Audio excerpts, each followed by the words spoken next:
आप देख रहे हैं मोनोस्फीयर, जहां आज हम जानेंगे समुद्र के ऊपर बनने वाले टॉर्नाडो यानी वाटर स्पाउट का रहस्य।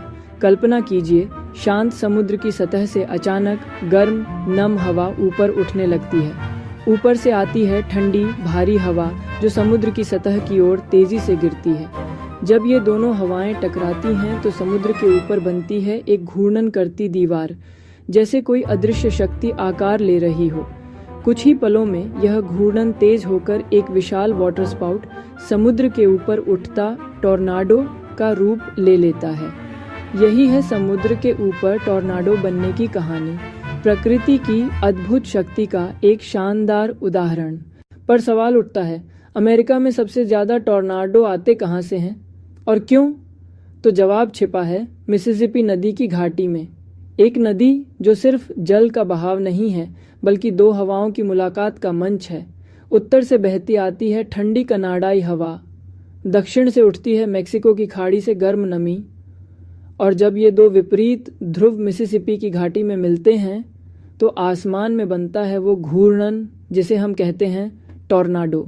यह कोई कल्पना नहीं बल्कि एक भौगोलिक तथ्य है कि मिसिसिपी घाटी एक ऐसा खुला रास्ता देती है जहां न तो पहाड़ हैं रोकने वाले, न ही कोई बड़ा वन क्षेत्र, बस हवा को है बहने की आजादी।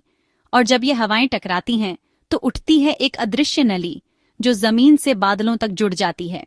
ये टॉर्नाडो चलता है 300-400 किलोमीटर प्रति घंटे की रफ्तार से और तबाह कर देता है सब कुछ, पेड़, मकान, गाड़ियां, इंसान। 2011 जोप्लिन शहर सिर्फ 38 मिनट में ऐसा उजड़ा कि इतिहास में दर्ज हो गया। 160 से ज्यादा मौतें, अरबों का नुकसान, और यही नहीं, अमेरिका में हर साल करीब 1200 से ज्यादा टॉर्नाडो दर्ज होते हैं। और दिलचस्प बात यह है कि ये महासागर से नहीं आते बल्कि समुद्रों की गर्म नमी से बनते हैं। मेक्सिको की खाड़ी, कैरेबियन सागर और अटलांटिक महासागर, इनसे मिलने वाली नमी टॉर्नाडो को ऊर्जा देती है।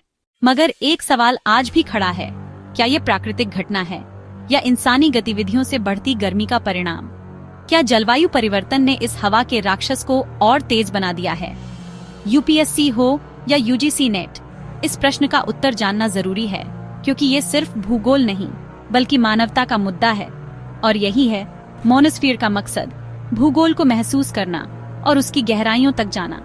तो बताइए, कैसा लगा आपको ये भूगोल का रहस्य? क्या अगला विषय आप और गहराई से जानना चाहेंगे? नीचे कमेंट करिए, वीडियो को लाइक करिए और मोनोस्फीयर को सब्सक्राइब करिए, जहां भूगोल एक अनुभव बन जाता है।